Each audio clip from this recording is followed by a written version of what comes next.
Very good morning. Very good morning students. मैं सुरेश यादव बोरीवली मनपा school से आज आपके सामने कक्षा 9वीं पाठ 1 गति के नियम का रिवीजन करने वाले हैं हम लोग, जिसे हम लोग बोलते हैं पुनरावर्तन हम लोग करने वाले हैं। आपकी प्रथम सेमेस्टर में जो लेसन आने वाले हैं कंप्लीट हो चुके हैं। आज हम लोग विज्ञान भाग 1 का पाठ नंबर 1 गति के नियम का पुनरावर्तन करेंगे। हम लोग देखेंगे परीक्षा में किस प्रकार से प्रश्न पूछे जाते हैं, आपको प्रश्न के उत्तर में क्या लिखना है, किस प्रकार लिखना है। आपने पढ़ा तो बहुत कुछ है, लेकिन आज हम लोग देखेंगे परीक्षा में आपको प्रश्न कैसे लिखने हैं, कितना लिखना है और कितने मार्क्स का परीक्षा में प्रश्न पूछे जाएंगे। तो बच्चों,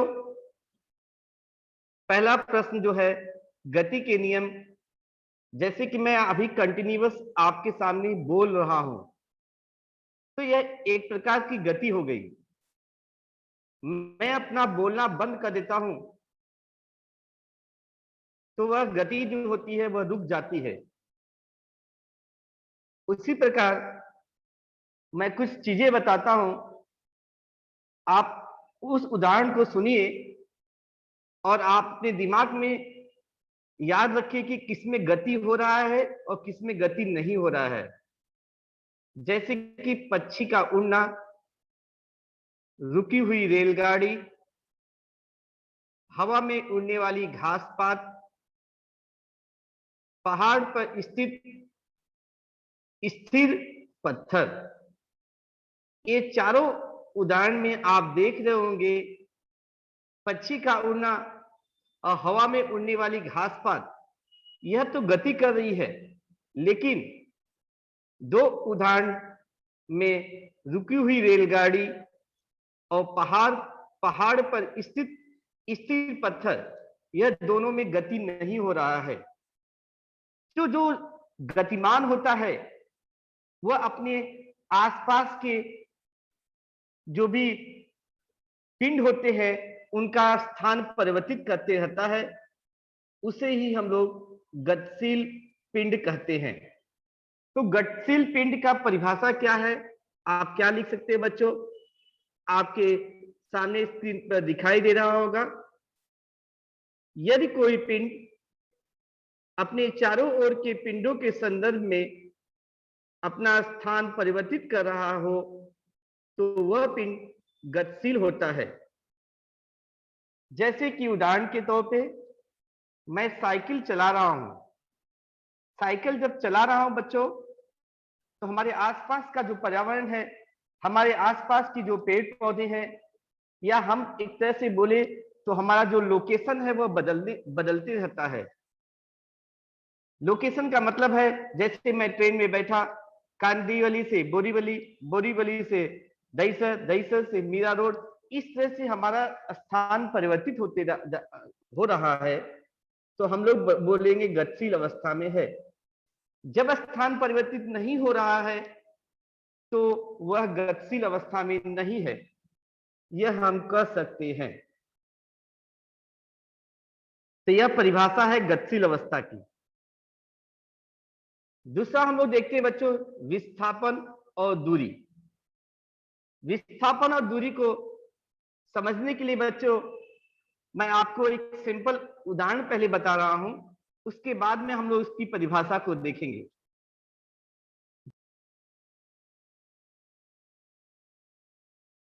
आपको अपने घर से स्कूल, एक तो डायरेक्ट रास्ता होता है, आप अपने घर से सीधा स्कूल का जो सबसे कम दूरी वाला रास्ता है उसको चले जाएंगे। दूसरा है बच्चों, आप अपने घर से किसी दोस्त के घर पे गए, यहां से आप उसको लिए और फिर आप स्कूल गए। वहां पे बच्चों एक तो क्या हो गया, कम दूरी वाला था रास्ता जो आपने सीधा अपने घर से स्कूल में चले गए। दूसरा था आप अपने दोस्त के यहाँ गए, और दोस्त के यहां से आप अपने स्कूल गए, वह थोड़ा ज्यादा दूर वाला रास्ता था। जो छोटा सा रास्ता होता है बच्चों, जब वो कम दूरी वाला रास्ता होता है उसे विस्थापन बोलते हैं, और जो ज्यादा दूरी वाला रास्ता होता है जिसमें दिशा की जरूरत भी नहीं पड़ती है उसे दूरी कहते हैं। दोनों में यह छोटा सा अंतर है बच्चों। कम दूरी वाले रास्ते को विस्थापन कहेंगे,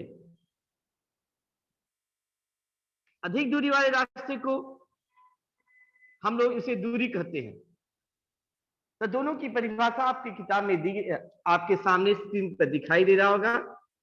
परीक्षा में प्रश्न पूछेगा बच्चों, दूरी और विस्थापन की परिभाषा लिखो, अथवा प्रश्न पूछ सकता है विस्थापन और दूरी में अंतर स्पष्ट करो।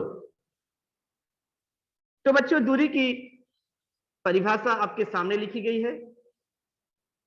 दो बिंदुओं के बीच गतिशील रहने वाले पिंड द्वारा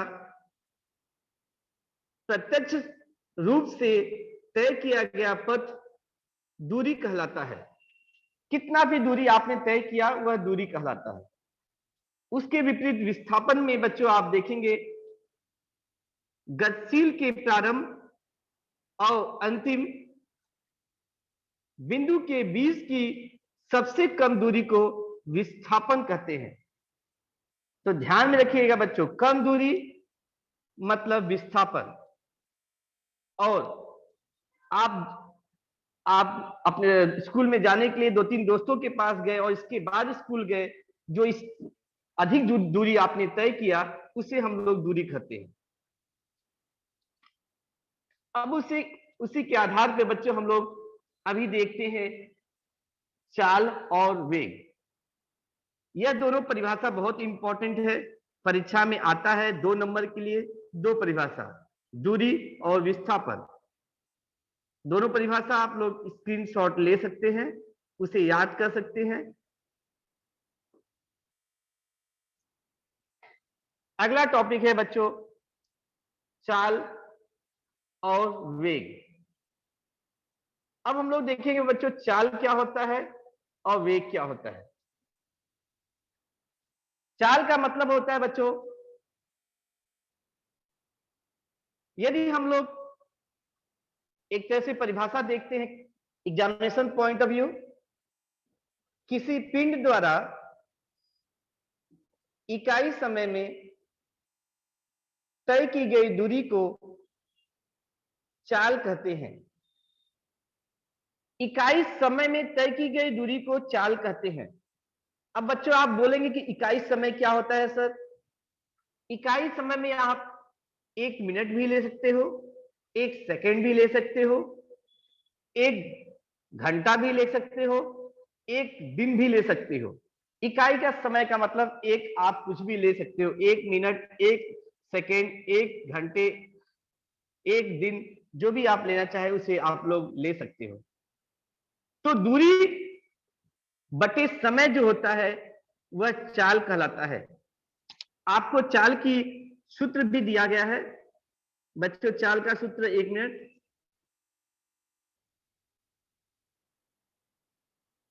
अभी देखो चाल का सूत्र दिखाई दे रहा होगा आपको, मैं आपको अभी पेन के माध्यम से दिखा दे रहा हूं।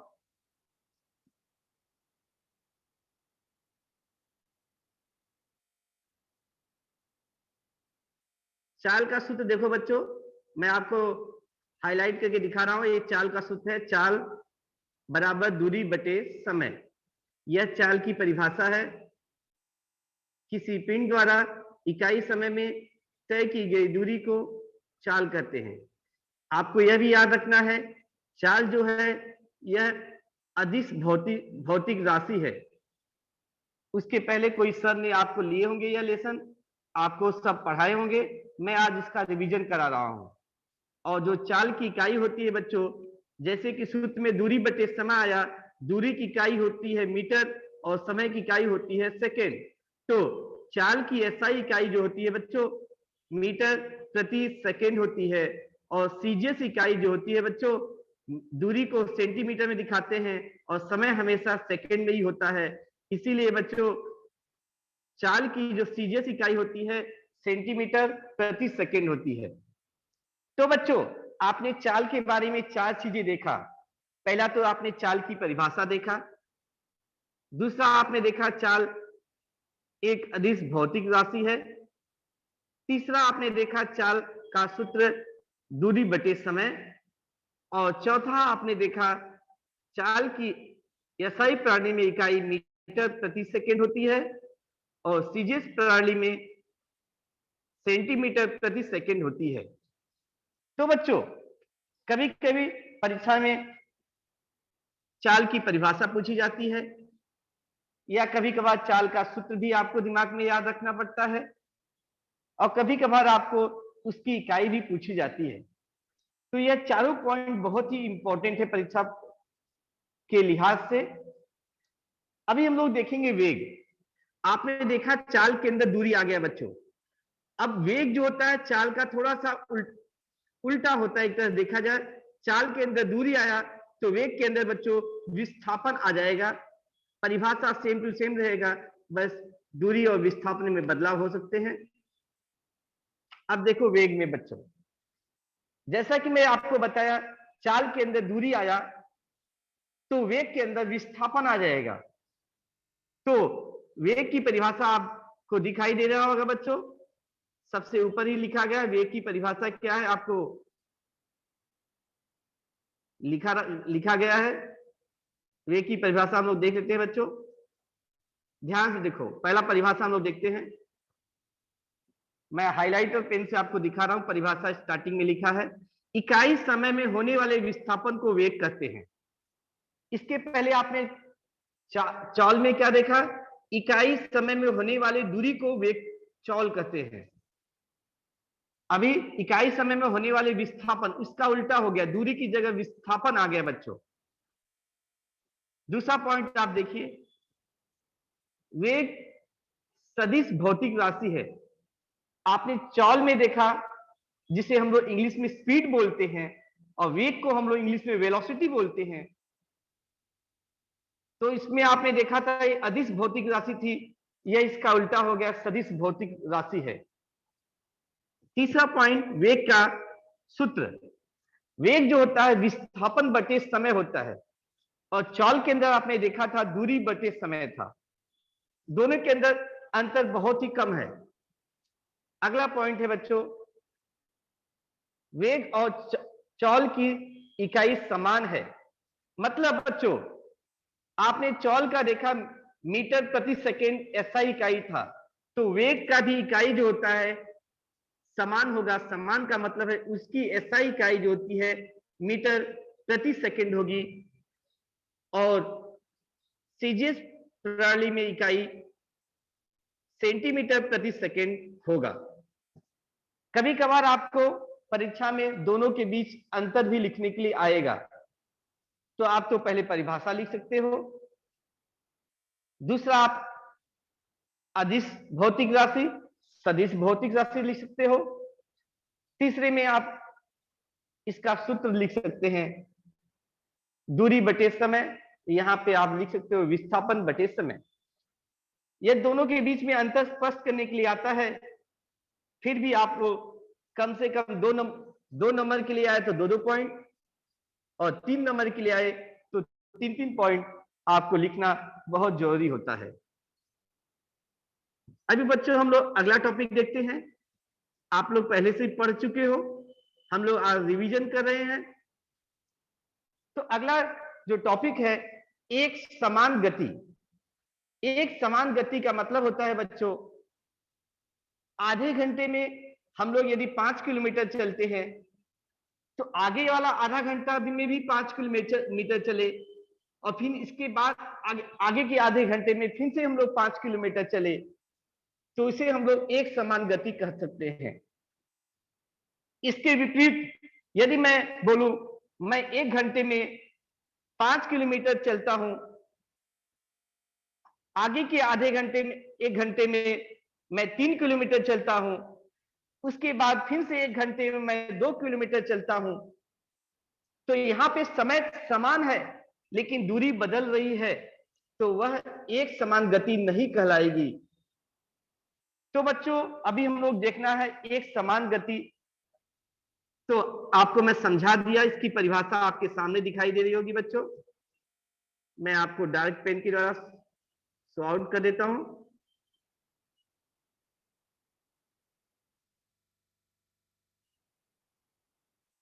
परिभाषा आपको दिखाई दे रहा होगा बच्चों।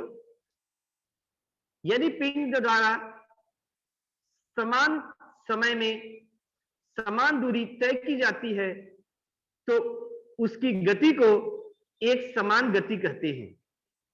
उदाहरण के लिए चलती हुई ट्रेन, चलता हुआ पंखा, उसमें बच्चों समान गति में समान दूरी तय की जाती है।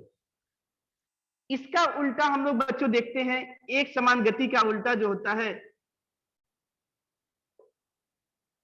असमान गति कहलाता है।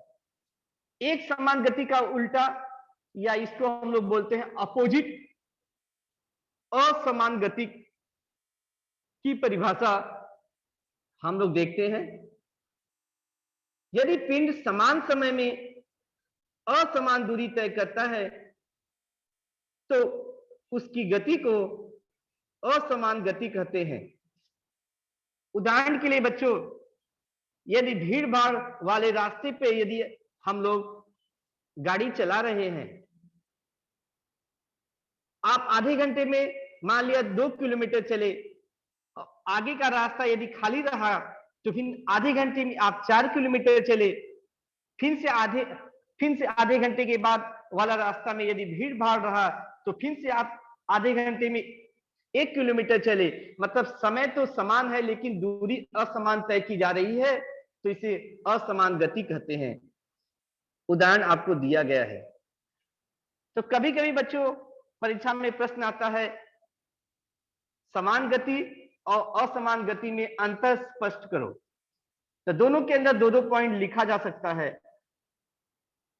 समान गति में किसी पिंड द्वारा समान समय में समान दूरी तय की जाती है। असमान गति में बच्चों किसी पिंड द्वारा समान समय में असमान दूरी तय की जा सकती है। समान गति का उदाहरण ट्रेन, पंखा बताया गया आपको। असमान गति में भीड़ वाले रास्ते पे वाहनों की गति असमान होती है। तो इस तरह से प्रश्न पूछे जाए समान गति और असमान गति, तो आप उसके उत्तर को लिख सकते हैं बहुत ही आसान की तरीके से, और याद करने के लिए भी बहुत आसान रहेगा आपके लिए। अभी अगला हम लोग देखते हैं बच्चों त्वरण। त्वरण को हम लोग इंग्लिश में बोलते हैं बच्चों एक्सीलरेशन।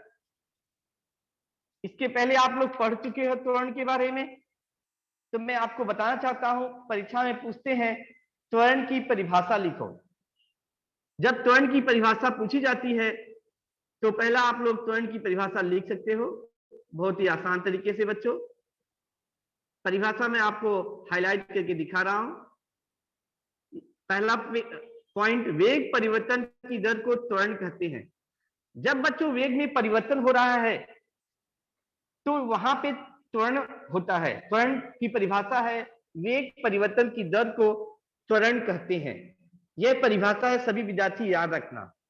दूसरा हम लोग देखते हैं बच्चों त्वरण का सूत्र। त्वरण का सूत्र होता है, परिभाषा से ही आ रहा है, त्वरण बराबर वेग परिवर्तन बटे समय। परिभाषा के अंदर जो दर है, दर जो है बच्चों वह समय के अनुसार ही होता है। इसीलिए त्वरण की जो परिभाषा है वेग परिवर्तन बटे समय। और वेग में परिवर्तन कैसे होता है बच्चों?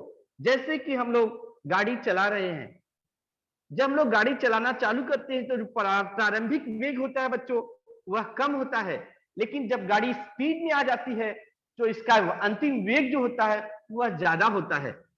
तो दोनों के बीच का जो अंतर है उसे ही हम लोग वेग में परिवर्तन कहते हैं। तो इस सूत्र को हम लोग इस प्रकार भी लिख सकते हैं, अंतिम वेग ऋण प्रारंभिक वेग बटे समय। यदि हम लोग इसको गणितीय सूत्र के अनुसार लिखना चाहे तो त्वरण को हम लोग ए से दिखाते हैं, स्मॉल ए बराबर अंतिम वेग को v से दिखाते हैं और प्रारंभिक वेग को u से दिखाते हैं। तो v माइनस यू बटे समय, समय को t से दर्शाया जाता है बच्चों। तो a बराबर v माइनस यू बटे t। और त्वरण जो होते हैं एक सदिश भौतिक राशि है। और अगला हम लोग देखेंगे त्वरण की इकाई। त्वरण की एमकेएस प्रणाली में इकाई जो होती है बच्चों, जैसे कि आपने सूत्र देखा वेग में परिवर्तन, वेग का सूत्र होता है, वेग का एसआई इकाई होती है मीटर प्रति सेकेंड और बटे भी है समय। त्वरण का सूत्र होता है वेग परिवर्तन बटे समय। तो मीटर प्रति सेकेंड इंटू समय सेकेंड, सेकेंड को जब मल्टीप्लाई करेंगे, गुणा करेंगे बच्चों, तो s घाते 2 हो जाएगा। तो आपको यहाँ पे मीटर प्रति सेकेंड घाते 2, जो घाते 2 है मतलब ऊपर है बच्चों, थोड़ा सा आपको नीचे दिखाई दे रहा होगा, वह ऊपर है। तो त्वरण की एमकेएस प्रणाली में इकाई जो होती है मीटर प्रति सेकेंड घाते 2 होता है और सीजीएस प्रणाली में इकाई जो होती है सेंटीमीटर प्रति सेकेंड घाते 2 होता है। तो बच्चों हम लोग त्वरण के बारे में 4 चीजें पढ़े।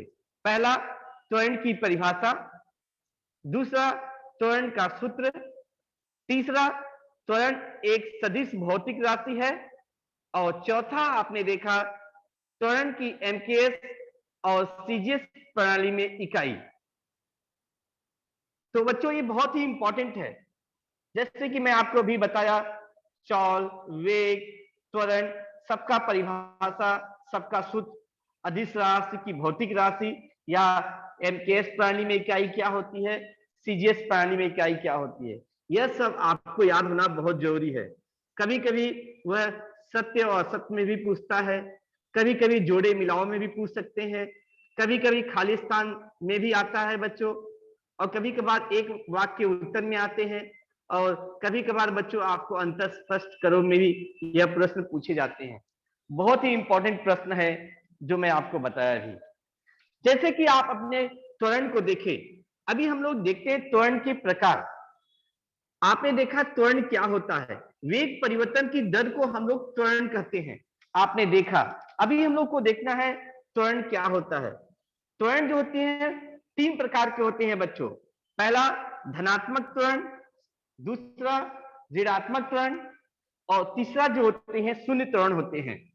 परीक्षा में आपको पूछा जाएगा त्वरण के प्रकार को समझाइए, तो आप 3 प्रकार लिखेंगे। पहला धनात्मक त्वरण, दूसरा ऋणात्मक त्वरण और तीसरा शून्य त्वरण।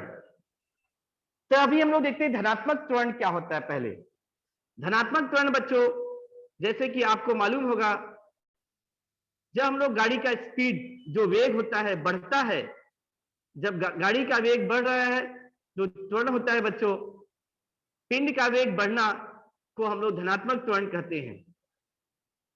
जब पिंड का वेग कम होता है बच्चों, जैसे कि हम लोग गाड़ी को बैक कर रहे हैं, गाड़ी को जब हम लोग गाड़ी चला रहे हैं, गाड़ी को पीछे ले रहे हैं, तो जो पिंड का वेग होता है वह कम हो जाता है, या कोई टर्निंग आ गया तो गाड़ी को हम लोग घुमा रहे हैं, तो उस समय जो गाड़ी का वेग होता है वह कम हो जाता है, तो इसे हम लोग बोलते हैं पिंड का वेग कम होना, मतलब वह ऋणात्मक त्वरण है। जब हम लोग गाड़ी को जो चला रहे थे उसको हम लोग स्टॉप कर देते हैं, चलाना बंद कर देते हैं, तो ऐसे कंडीशन में बच्चों वेग स्थिर रहने पर त्वरण जो होता है शून्य होता है। तो आपको तीनों को एक्सप्लेन करना है, बहुत ही सिंपल है। त्वरण कितने प्रकार के होते हैं, तो आप लोग लिखिएगा त्वरण 3 प्रकार के होते हैं। धनात्मक त्वरण, जब पिंड का वेग बढ़ता है तो धनात्मक त्वरण कहलाता है। ऋणात्मक त्वरण, जब पिंड का वेग कम होता है तो ऋणात्मक त्वरण कहलाता है। तीसरा शून्य त्वरण, जब पिंड का वेग स्थिर रहता है, पिंड का वेग स्थिर रहता है मतलब बदलता नहीं है, तो वह शून्य त्वरण कहलाता है। तो यह 3 नंबर का प्रश्न आपको परीक्षा में पूछे जाते हैं बच्चों, सभी विद्यार्थी इसको दिमाग के अंदर रखेंगे। अभी हम लोग अगला टॉपिक देखते हैं, न्यूटन का गति संबंधी समीकरण। न्यूटन आपको मालूम है बच्चों, वह एक वैज्ञानिक थे। जो न्यूटन होती है वह बल की एसआई इकाई होती है। बल की एसआई इकाई क्या होता है बच्चों? न्यूटन, क्योंकि न्यूटन के नाम पे ही एसआई इकाई रखी गई थी। तो आज हम लोग देखते हैं न्यूटन का गति संबंधी समीकरण। न्यूटन के गति संबंधी समीकरण यदि परीक्षा में आपको पूछे जाते हैं तो न्यूटन के गति संबंधी 3 समीकरण होते हैं। आपको तीनों समीकरण जो सर ने आपको लेसन पढ़ाया था आपको बताया होगा। यदि परीक्षा में यह प्रश्न पूछा जाता है तो आपको तीनों समीकरण लिखना बहुत जरूरी होता है 3 नंबर के लिए। This question asking for 3 marks student, तो आप लोग को यह तीनों समीकरण लिखना बहुत जरूरी हो जाएगा। जैसे कि पहला समीकरण ए है, यदि हम लोग जैसे कि आपको बताया कोई भी पिंड गतिशील अवस्था में है तो उसका जो प्रारंभिक वेग होता है वह u होता है, अंतिम वेग v होता है। दोनों के बीच में जो वेग में परिवर्तन हो रहा है वह त्वरण a होता है, और दोनों रास्ते को पूरा करने में कितना समय लगता है वह t कहलाता है। और उसके अनुसार ही 3 समीकरण आपको याद रखने हैं। पहला समीकरण है v बराबर u प्लस एटी, मैं आपको डॉट के द्वारा दिखा रहा हूं बच्चों, v बराबर u प्लस एटी, यह न्यूटन का गति संबंधी पहला समीकरण है। दूसरा समीकरण देखिए बच्चों, s बराबर ut plus half eighty square, ये जो आपको दिया गया है बच्चों यह घाते 2 है, उसको हम लोग घाते 2 लिख सकते हैं। तो s बराबर ut प्लस हाफ एटी घाते 2, इस प्रकार हम लोग लिखेंगे।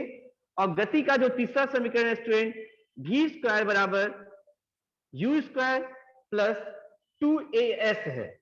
यह गति का तीसरा समीकरण है, v स्क्वायर बराबर u स्क्वायर प्लस 2as। तो बच्चों यदि परीक्षा में आपको गति संबंधी समीकरण लिखने के लिए आया तो यह प्रश्न 3 नंबर के लिए आएगा।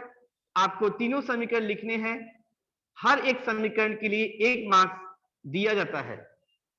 तो पहला समीकरण, दूसरा समीकरण और तीसरा समीकरण, तीनों समीकरण को अपने दिमाग में आप लोग याद रखना। घर में प्रैक्टिस करोगे तो यह तीनों समीकरण आपके दिमाग में बैठ जाएगा। अभी हम लोग अगला टॉपिक देखते हैं बच्चों। जैसे कि आपने देखा न्यूटन के गति संबंधी 3 नियम होते हैं। न्यूटन का गति संबंधी पहला नियम, न्यूटन का गति संबंधी दूसरा नियम और न्यूटन का गति संबंधी तीसरा नियम। तो हम लोग तीनों नियम को देखते हैं। परीक्षा में कभी कभी पहला नियम लिखने के लिए आता है कि न्यूटन का गति संबंधी पहला नियम लिखो, तो वह भी 2 नंबर के लिए आएगा। आपको इसका नियम लिखना है और उदाहरण से आपको समझा देना है। कभी कभी आपको न्यूटन का गति संबंधी दूसरा नियम आता है और कभी कभी आपको न्यूटन का गति संबंधी तीसरा नियम पूछा जाता है। तो नियम आपको सभी विद्यार्थियों को याद रखने हैं। पहला नियम हम लोग देखते हैं बच्चों, न्यूटन का गति संबंधी पहला नियम क्या है। तो पहला नियम देखो ध्यान से सभी विद्यार्थियों, न्यूटन का गति संबंधी पहला नियम, यदि किसी पिंड पर कोई बाह्य असंतुलित बल कार्यरत नहीं होता है तो उसकी विरामावस्था अथवा सरल रेखा में एक समान गति में सातत्य रहता है। उदाहरण के लिए मैं आपको समझाना चाहता हूं, जैसे कि बच्चों कोई चीज आपके सामने आपकी किताब रखी गई है, जब तक कि आप इसके ऊपर कोई बल नहीं लगाओगे तब तक वह किताब जहां पे आप रखे हो वहीं पे रहने वाली है। तो यह जो होता है गति का पहला नियम है। आपके सामने आपके ऊपर आप देख रहे होंगे, जहां पे भी आप बैठे होंगे ऊपर फैन चल रहा है। आप जब तक इसके ऊपर कोई असंतुलित बल नहीं लगाओगे तब तक वह फैन जो होती है, पंखा जो होता है वह गति में ही रहने वाला है। यदि आप स्विच से इसे बंद करेंगे तो आप कोई बल लगा रहे हो या आप मान लिया इसके पंखे को पकड़ने की कोशिश करोगे तो आप कोई, जब तक इसके ऊपर कोई बल नहीं लगाए तब तक वह गति में ही रहेगा। यह जो होता है वह गति का पहला नियम है बच्चों। इसकी परिभाषा सभी विद्यार्थियों को याद रखना है। इसका नियम पहला है, यदि किसी पिंड पर कोई बाह्य असंतुलित बल कार्यरत नहीं होता है तो उसकी विरामावस्था अथवा सरल रेखा में एक समान गति में सातत्य रहता है। यह गति का पहला नियम है। समझाने के लिए मैं आपको अभी दो उदाहरण बताए, एक आपके सामने रखी हुई पुस्तक का और दूसरा आपके ऊपर चलता हुआ फैन का, पंखे का मैंने उदाहरण बताया बच्चों। अभी बच्चों हम लोग अगला देखते हैं, गति के दूसरा नियम को हम लोग देखते हैं, न्यूटन का गति संबंधी दूसरा नियम। अब नियम जब परीक्षा में प्रश्न पूछे जाते हैं बच्चों, तो नियम को आपको जैसे किताब में है वैसा नियम आपको लिखना बहुत ही जरूरी होता है। जैसे कि परिभाषा जो नियम है वह किताब में आपको जो वाक्य में उपयोग किया गया है उसी वाक्य को आपको परीक्षा में लिखोगे तो आपको ज्यादा से ज्यादा मार्क्स मिलेंगे। यदि आप अपने मन से लिखोगे तो इसके अंदर बच्चों कुछ परिवर्तन भी हो जाते हैं। इसीलिए किताब का वाक्य लिखने की कोशिश कीजिए आप लोग। दूसरा है, हम लोग देखते हैं गति का दूसरा नियम बच्चों। गति का दूसरा नियम आपके सामने दिख रहा है अभी। संवेग परिवर्तन की दर प्रयुक्त बल के समानुपाती होता है और संवेग परिवर्तन बल की दिशा में होता है। इसका तात्पर्य यह है कि बच्चों, मैं आपको उदाहरण बता रहा हूं। मान लिया कोई गाड़ी है, यदि हम लोग गाड़ी को बल लगा रहे हैं, जितना हम लोग बल लगाएंगे उतना ही दूर गाड़ी जाएगा बच्चों। मतलब जो संवेग में जो परिवर्तन की दर होता है वह बल के समानुपाती होता है। मतलब जितना हम लोग बल लगाएंगे गाड़ी उतनी दूरी पे जाएगा। और जो परिवर्तन हो रहा है, जिस दिशा में हम लोग बल लगाते हैं उसी दिशा में संवेग में परिवर्तन भी होता है। यदि बल हम लोग राइट में लगाएंगे तो संवेग में परिवर्तन भी राइट ही दिशा में होने वाला है। तो आपका वाक्य, अभी आप वाक्य उदाहरण के साथ मैच कीजिए। संवेग परिवर्तन की दर प्रयुक्त बल के समानुपाती होता है और संवेग का परिवर्तन बल की दिशा में होता है। यह न्यूटन का गति संबंधी दूसरा नियम हो गया बच्चों। परीक्षा में कभी भी पूछे तो आपको यह नियम लिखना बहुत जरूरी है। यह नियम 1 नंबर के लिए और 1 मार्क्स के लिए आप इसको एक्सप्लेन कर सकते हो। अभी हम लोग देखते हैं बच्चों गति का तीसरा नियम, न्यूटन का गति संबंधी तीसरा नियम। न्यूटन का गति संबंधी तीसरा नियम क्या है बच्चों? परीक्षा में यह भी पूछे जाते हैं, तो आपको वाक्य याद रखना पड़ेगा। न्यूटन का गति संबंधी तीसरा नियम जो है आपको सामने दिखाई दे रहा होगा। प्रत्येक क्रिया के समान किंतु विपरीत प्रतिक्रिया होती है। यह वाक्य है, every action is equal and opposite reaction. इसको हम लोग इंग्लिश में बोलते हैं और हिंदी में बोलते हैं बच्चों, प्रत्येक क्रिया के समान किंतु विपरीत प्रतिक्रिया होती है। जैसे कि बच्चों हम लोग ताली बजाने के लिए दाहिने हाथ से बाएं हाथ की ताली को जब हम लोग मारते हैं, जब दोनों एक हाथ के पंजों से हम लोग जब दूसरे हाथ में मारते हैं तो इसकी वजह से आवाज आती है, ताली की आवाज आती है।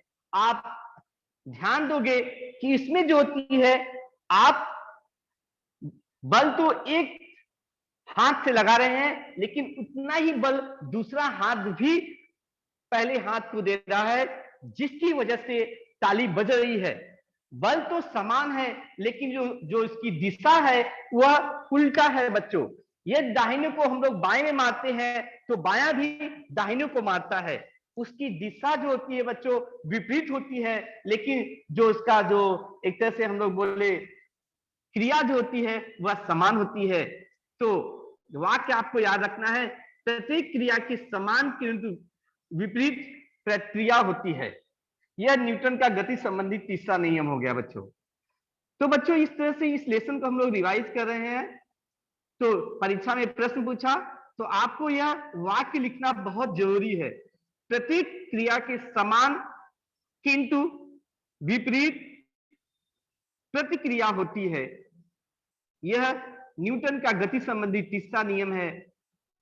और ताली बजाना यह न्यूटन के गति संबंधी तीसरे नियम को सत्यापित करता है। यदि आप ऐसा भी लिखते हो तो आपको मार्क्स दिए जाएंगे। एक प्रश्न और हम लोग अभी देख लेते हैं बच्चों, संवेग क्या होता है। एक तरह से देखा जाए तो यह लास्ट प्रश्न हम लोग डिस्कस करेंगे। यह पहला लेसन का रिवीजन का लास्ट टॉपिक है, संवेग।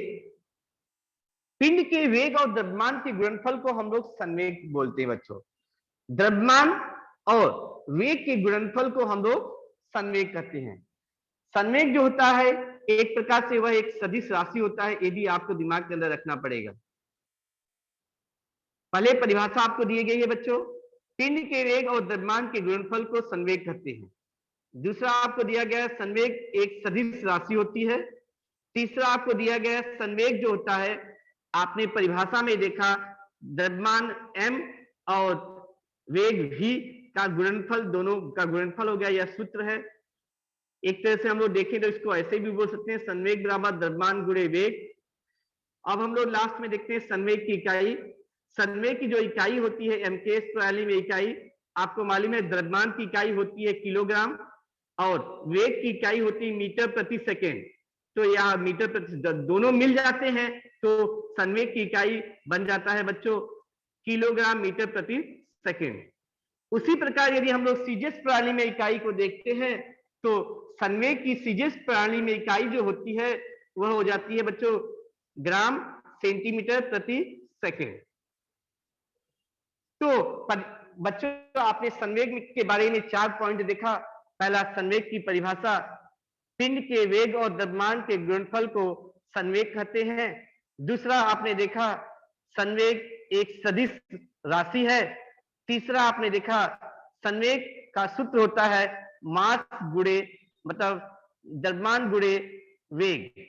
और चौथा पॉइंट आपने देखा एमकेएस प्रणाली में संवेग की इकाई किलोग्राम मीटर प्रति सेकेंड और सीजीएस प्रणाली में इकाई ग्राम सेंटीमीटर प्रति सेकेंड होता है। तो बच्चों आज का जो है लेक्चर मैं इसी पे कंप्लीट करता हूं। तो बच्चों आज हम लोग ने देखा कि पहला लेसन जो आपको गति का नियम था उसका रिवीजन देखा हम लोग ने। उस रिवीजन में हम लोग ने विस्थापन, दूरी, वेग, सरल रेखा, धनात्मक त्वरण, ऋणात्मक त्वरण, शून्य त्वरण, एक समान गति, असमान गति, गति के 3 नियम और न्यूटन के गति का पहला नियम, न्यूटन के गति संबंधी दूसरे नियम, न्यूटन के गति संबंधी तीसरा नियम और हम लोग ने संवेग के बारे में पढ़ा। कोई बच्चा प्रश्न पूछना चाहता है तो पूछ सकता है बच्चों।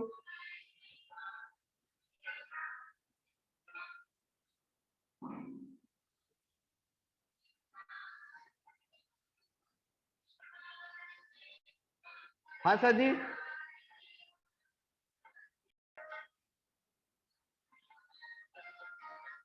Hello sir. हाँ बोलिए बेटा। सर पिंड मतलब? पिंड का मतलब होता है बच्चों जैसे कोई भी पिंड हो गया। एक तरह से बोले मान लिया कोई गाड़ी है, एक भी वह भी एक पिंड है। मान लिया हमारे पास पेन है, उसको भी हम लोग एक पिंड मान लेते हैं। तो जैसे एक चौक है वो भी एक पिंड है। तो मान लिया बच्चों दो पिंडों के बीच में टकराव हो रहा है, मतलब मान लिया दो हाथ है इसके बीच में टकराव हो रहा है, तो वह दो पिंड हम लोग मान सकते हैं बच्चों। Okay sir.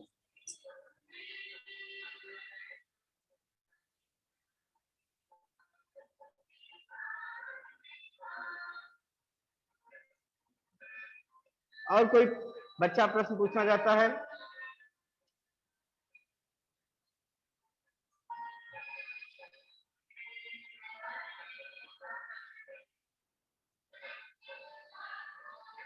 कोई बच्चा प्रश्न पूछना चाहता है बच्चों?